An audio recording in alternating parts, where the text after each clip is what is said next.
Entre guillemets, peut-être que pour toi ça te change rien, mais moi je trouve ça cool de pas être mort.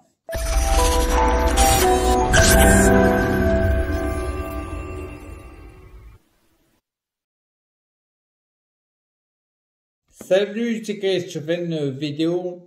Je vais te parler de faits, pas de croyances, les faits. Je vais te montrer à quel point il y a des progressions, mais pas non seulement ce que je remarque, mais que je constate des faits. J'ai pas de mesure et je vais venir à la fin de la vidéo. Concrètement, dans les faits, j'ai pas de muscles. Donc que ça plaise ou que ça plaise pas, l'air de rien, ce que je fais, en fait, est du résultat concret. Donc le premier fait que je veux te rappeler, c'est que déjà, je ne suis pas mort. Parce qu'il faut savoir qu'en 2013, en septembre 2013, quand ma neurologue m'a annoncé mon diagnostic, concrètement, elle a mis sur le collier que c'était la forme le plus délétère, et j'ai un des frangins qui a regardé, espérance de vie entre 3 et 5 ans. Donc déjà, rien que le fait de ne pas être mort, c'est plutôt cool. Entre guillemets, peut-être que pour toi ça te change rien, mais moi je trouve ça cool de ne pas être mort. Parce que tu peux être actif. Donc ça c'est le premier fait. Et le deuxième, concrètement, tu vois, on voit sur ma chaîne YouTube, 2017-2018, il y a eu une progression. Et après 2018, j'ai passé 4 ans plus en berne, on va dire, plus en bémol pour les musiciens, parce que j'ai passé du temps pour mon fils et tal.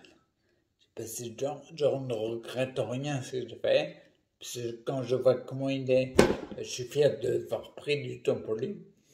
Mais concrètement, dans les faits, j'avais assez d'énergie pour accueillir mon fils H24 pendant 4 ans. Là maintenant c'est différent, c'est une phase différente, mais ça c'est des faits. Parce que clairement tu vois, fin 2016, où au niveau symptômes c'était le pire pour moi, je ne pouvais pas prendre mon fils. H24 c'était impossible. Déjà la moitié du temps c'était difficile, donc H24 ça aurait été impossible. Donc ça c'est un fait. Le fait d'avoir pu le faire, c'est un fait que je vais plus d'énergie. Ensuite, en fait, je le vois tous les matins, encore ce matin. Alors toi, tu le vois pas, mais moi, je constate le matin, par exemple, quand je bouge avec mon fauteuil, je te rappelle que le fauteuil de douche, les pieds sont au sol, il n'y a pas de quel pied. Clairement, je bouge plus vite et je passe moins de temps pour avancer, ce qui veut dire que les jambes s'articulent mieux. Alors, je sais que toi, tu ne le vois pas. Comment dire? Tu vois, je te le disais là, encore ce matin, j'ai fini combien de temps? 25 minutes plus tôt. Ouais, 25 minutes plus tôt. Ce qui veut dire que je fais beaucoup plus vite qu'avant. Et ça aussi, tu vois, c'est un fait. Il y a un fait que tu peux voir. Concrètement, tu vois, il y a un mois, j'ai pris les mesures de mon corps.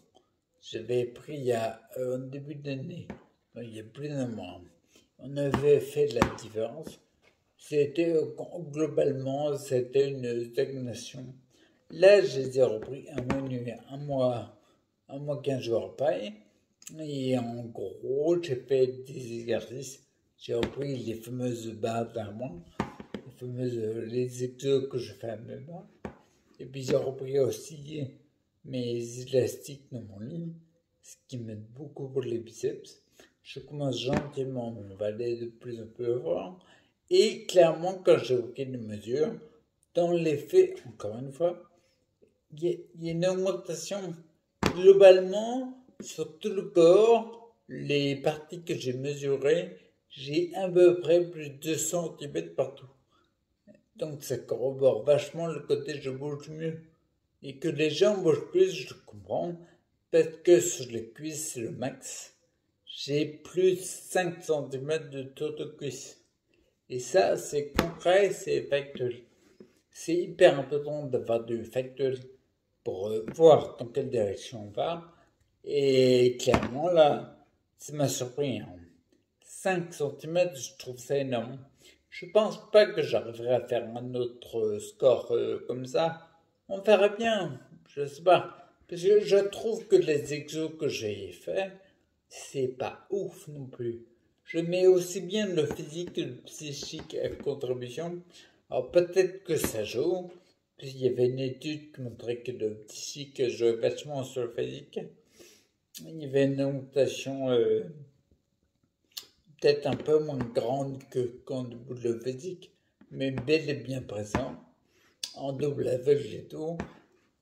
Donc là, je pense qu'en mettant les deux, et peut-être en faisant plus d'exercices plus intenses, il y aura peut-être encore plus 5 cm, mais je ne pourrais pas faire un truc de fou non plus. Je pense que c'est un score que je ne referai pas. On verra bien, mais tant que ça augmente, ben, en fait, tu connais ta direction. Là, par exemple, ne serait-ce que le fait d'avoir en moyenne plus de centimètres partout, c'est énorme. Bien sûr, au niveau de l'abdomen, j'ai perdu, mais c'est fait exprès, entre guillemets, quand tu travailles ton abdos, les abdos, tu fais du gainage et tout, l'objectif c'est diminuer, pas grossir. C'est quand tu diminues l'extérieur, ce qui veut dire que l'intérieur, les intestins, se gagnent plus, prennent du muscle. Ok? Le reste, déjà, c'est augmenté. Tous les 2 cm qui sont juste génial pour moi. Donc là, bien sûr, je dois voir les prochains groupes, puis après, je vais te laisser. Les prochains groupes. En fait, je me focus.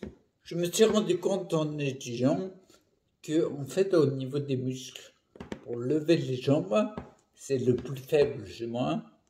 Il n'y a pas que les abdos du devant. Je croyais, mais c'est faux. Il y a aussi un muscle à l'arrière du dos qui est important parce que c'est un muscle qui est près de la colonne, qui est relié au fémur, ou à l'os de la cuisse, pour lever les pattes. Et je pense que je vais me faire plus focal là-dessus, encore une fois, aussi bien les exercices physiques que les psychiques. Et on va voir ce que ça donne. J'espère, logiquement, les cuisses devraient monter encore et puis les abdos rétrécir. On va voir. Dans un mois, je te donnerai des nouvelles. Ok? Alors, d'ici là, je te dis à plus et surtout, reste acteur. À plus.